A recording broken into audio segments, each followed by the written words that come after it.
الحمد لله الذي بنعمته تتم الصالحات وبفضله تتنزل الخيرات والبركات وبتوفيقه تتحقق المقاصد والغايات. أشهد أن لا إله إلا الله وحده لا شريك له وأشهد أن سيدنا ومولانا محمدا عبده ورسوله لا نبي بعده. اللهم صل وسلم وبارك على سيدنا محمد وعلى آله وأصحابه ومن تبعهم بإحسان إلى يوم الدين. أما بعد، فيا أيها الحاضرون، أوصي نفسي وإياكم بتقوى الله وطاعته فقد فاز المتقون. فقال تعالى في كتابه الكريم: أعوذ بالله من الشيطان الرجيم، يا أيها الذين آمنوا اتقوا الله حق تقاته ولا تموتن إلا وأنتم مسلمون. Hadirin sidang Jumat yang dirahmati oleh Allah Subhanahu wa taala, sebagai salah satu rukun khutbah, khatib senantiasa berwasiat dan berpesan, khususnya kepada diri pribadi dan kepada seluruh jamaah, untuk sama-sama kita meningkatkan kualitas keimanan dan ketakwaan kita kepada Allah Subhanahu wa taala.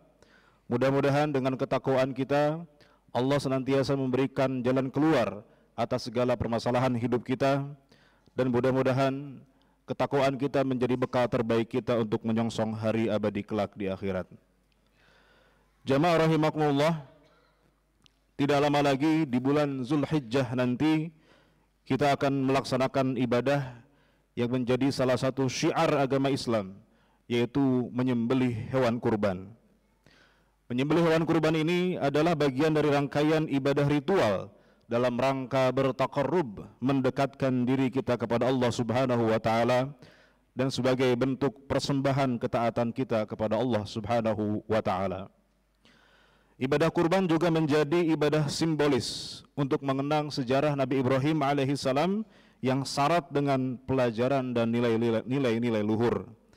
Nilai pengorbanan seorang hamba dalam rangka membuktikan kecintaan dan ketaatannya kepada Sang Khalik, di mana Nabi Ibrahim alaihissalam diperintahkan untuk menyembelih anak yang sangat dicintainya, anak yang sudah puluhan tahun ditunggunya, Nabi Ismail alaihissalam. Namun Allah Subhanahu wa taala memerintahkan Nabi Ibrahim untuk menyembelih anaknya Ismail dalam rangka pembuktian kecintaan dan ketaatan kepada Allah Subhanahu wa taala. Jamaah rahimakumullah, para ulama kemudian membahas lebih lanjut apa hukumnya menyembelih hewan kurban bagi seorang muslim. Dalam hal ini para ulama sedikit berbeda pendapat. Sebagian ulama diantaranya Al-Imam Abu Hanifah berpendapat bahwa ibadah kurban bagi seorang muslim yang telah memenuhi syarat hukumnya adalah wajib, yaitu bagi orang yang telah memiliki harta sejumlah nisab zakat emas, yaitu 85 gram emas. Ketika orang memiliki harta sejumlah itu, maka dia wajib melaksanakan ibadah kurban. Pendapat ini dilandaskan kepada perintah dalam Al-Quran, di mana Allah Subhanahu wa taala berfirman dalam surah Al-Kautsar, "Fasholli li rabbika wanhar." Maka dirikanlah salat karena Tuhanmu dan berkurbanlah. Menurut Imam Abu Hanifah, ayat ini berbentuk perintah, dan pada dasarnya setiap perintah itu hukumnya wajib untuk dikerjakan. Selain itu, dalam hadis Rasulullah SAW juga menegaskan, "Man kana lahu sa'atun wa lam yudahhi fala yaqrabanna musallana." Siapa yang memiliki kelapangan harta tapi tidak mau menyembelih hewan kurban, janganlah mendekati tempat salat kami. Hadis riwayat Imam Ahmad, Ibnu Majah, dan Al-Hakim. Maka berdasarkan hadis ini, di mana Rasulullah SAW melarang orang Islam yang tidak menyembelih kurban padahal dia mampu untuk mendekati masjid atau tempat salat. Ini menandakan bahwa ibadah kurban ini menurut Imam Abu Hanifah hukumnya adalah wajib bagi yang mampu. Namun mayoritas ulama, yaitu mazhab Maliki, Syafi'i, dan Hambali berpendapat bahwa menyembelih hewan kurban tidak sampai wajib, tetapi hukumnya sunnah muakkadah, sunnah yang sangat ditekankan. Bahkan Abu Yusuf, salah satu murid dari Imam Abu Hanifah, termasuk yang berpendapat bahwa menyembelih hewan kurban tidaklah wajib, melainkan sunnah muakkadah. Karena bukan wajib, maka tentu seseorang yang mampu tapi tidak berkurban dalam pandangan jumhur ulama tidak sampai berdosa, melainkan mereka telah rugi karena meninggalkan sunnah yang sangat ditekankan, keutamaan yang sangat besar dalam ibadah hewan kurban. Dalil bahwa hewan kurban, menyembelih hewan kurban tidak sampai pada hukum wajib adalah hadis Rasulullah SAW, di mana Nabi bersabda, "Idza dakhala al-'ashru wa arada ahadukum an yudhi, fala yamassa min sya'rihi wala min basharihi syai'an." Bila telah masuk 10 hari bulan Zulhijjah dan seseorang hendak berkurban dan seseorang ingin berkurban, maka janganlah dia ganggu rambut kurbannya dan kuku-kukunya. Dalam hadis ini Rasulullah SAW memberikan keterangan bahwa jika ingin berkurban, menyandarkan berkurban pada kehendak seseorang, artinya ini bukan sebuah kewajiban. Bahkan dalam hadis yang lain secara tegas Rasulullah SAW mengatakan, "Salasun hunna alayya faraid wa hunna lakum tatawwu." Ada 3 hal yang kata Nabi, bagiku hukumnya fardu, bagi kalian umatku hukumnya sunnah. Al-witru wan nahru wa salatud duha, yaitu salat witir, menyembelih hewan kurban, dan salat duha. Ketiga itu hukumnya bagi Nabi wajib, sedangkan bagi umatnya hukumnya sunnah. Hadis riwayat Imam Ahmad dan Al-Hakim. Terlebih diriwayatkan dari Abu Bakar dan Umar bahwa keduanya sempat secara sengaja tidak melaksanakan penyembelihan ibadah kurban dalam 1-2 tahun untuk menegaskan kepada umat Islam bahwa menyembelih hewan kurban tidak sampai pada kedudukan hukum wajib. Jamaah rahimakumullah, jika bagi perorangan hukum menyembelih kurban itu adalah sunnah muakkadah, sunnah yang sangat ditekankan, maka khusus untuk satu keluarga yang terdiri dari kepala keluarga dan orang-orang yang wajib dinafkahinya, maka hukum kurban adalah sunnah kifayah. Artinya adalah ketika salah satu dari anggota keluarga itu berkurban, maka kesunahannya didapatkan oleh seluruh anggota keluarga tersebut. Hal ini didasarkan pada sabda Rasulullah SAW ketika beliau berkhutbah pada saat wukuf di Arafah. Beliau mengatakan, "Ya ayuhan nas, ala kulli ahli baitin fi kulli amin udhiyah." Wahai manusia, diwajibkan hendaklah kepada setiap keluarga di setiap tahunnya untuk menyembelih 1 ekor hewan kurban. Jamaah rahimakumullah, terlepas dari hukumnya yang sunnah muakkadah yang tidak sampai wajib menurut mayoritas ulama, maka ibadah kurban sejatinya memiliki banyak keutamaan. Di antaranya di dalam hadis Rasulullah SAW menyatakan bahwa amal yang paling Allah cintai di hari penyembelihan itu tanggal 10 bulan Zulhijjah ditambah hari tasyrik tanggal 11, 12 dan 13 bulan Zulhijjah tidak lain adalah ibadah menyembelih hewan kurban. Ma amila adamiyun min amalin yauman nahri ahabba ilallahi min ihraqid dam. Tidaklah anak Adam melakukan pekerjaan atau suatu amal yang paling dicintai Allah pada hari penyembelihan kecuali mengalirkan darah hewan kurban. Jadi ibadah yang paling utama dilaksanakan di tanggal-tanggal tersebut, tanggal 10 sampai 13 bulan Zulhijjah, adalah menyembelih hewan kurban, mengalirkan darah hewan kurban. Innaha lata'ti yaumal qiyamati biquruniha wa ash'ariha wa adlafiha wa anna ad-dama la yaqa'u minallahi bimakanin qabla an yaqa'a minal ardi fatibu biha nafsan. Hewan itu nanti pada hari kiamat akan datang dengan tanduknya, rambutnya dan bulu-bulunya, dan darah itu di sisi Allah segera menetes pada suatu tempat sebelum ia menetes ke tanah. Maka hadis ini secara tegas menyebutkan tentang bagaimana keutamaan menyembelih hewan kurban. Setidaknya ada 2 poin besar yang disebutkan dalam hadis ini. Pertama, ibadah ini termasuk antara ibadah yang amat dicintai oleh Allah Subhanahu wa taala, yang mana tidak banyak ibadah yang mendapatkan predikat sebagai ibadah yang dicintai atau amat dicintai oleh Allah, dan di antara yang sedikit itu adalah ibadah menyembelih hewan kurban. Kedua, hewan yang disembelih itu akan menjadi salah satu hal yang memberi manfaat untuk kita di akhirat nanti, di hari di mana tiap orang pasti sangat membutuhkan pertolongan. Jamaah rahimakumullah, keutamaan berikutnya dalam hadis sebutkan bahwa setiap tetesan darah hewan kurban yang kita sembelih itu akan menjadi penghapus dosa.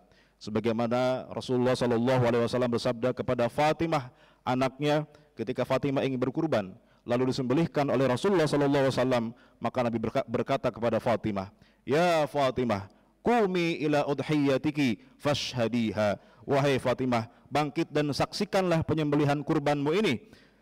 Karena sesungguhnya setiap dosa yang telah kamu lakukan akan diampuni dalam setiap tetesan darah yang mengalir dari hewan kurban tersebut. Jamaah rahimakumullah, lebih daripada itu, menyembelih hewan kurban adalah merupakan syiar Allah. Syiar artinya adalah simbol, lambang yang menjadi ciri khas dari agama Islam, di mana simbol itu atau syiar itu harus kemudian ditegakkan dan dinampakkan. Salah satu syiar agama Islam diantaranya adalah ritual ibadah haji, ya. Namun ritual itu hanya bisa dilakukan di Mekah dan sekitarnya. Di negeri lain syiar itu tidak kita dapatkan lewat ibadah haji.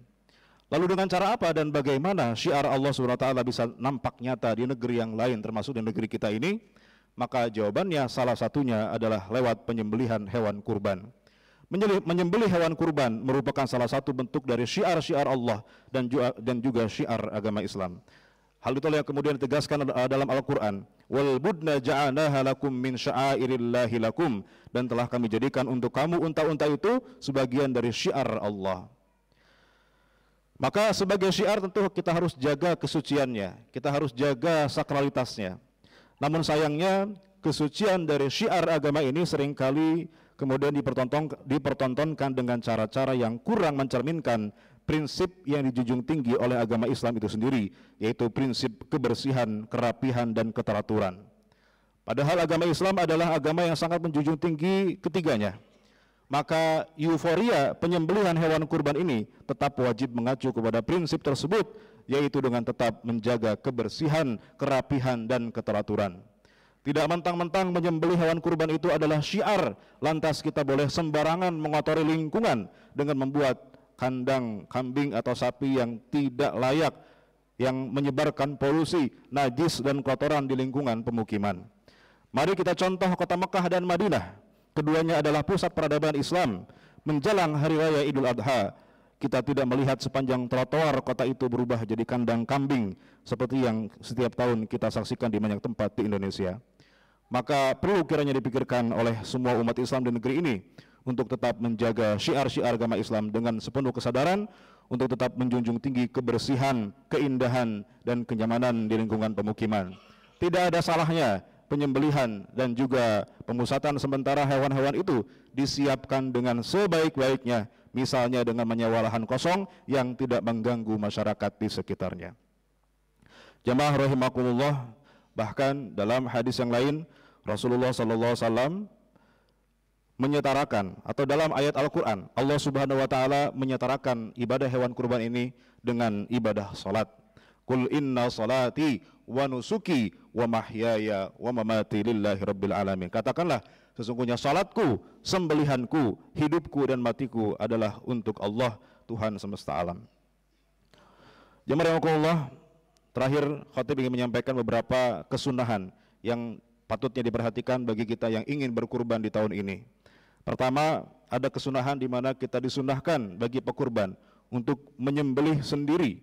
Kalau kita mampu, maka kita disunahkan menyembelih sendiri hewan kurban kita. Karena ini adalah ibadah personal kita kepada Allah Subhanahu Wa Taala.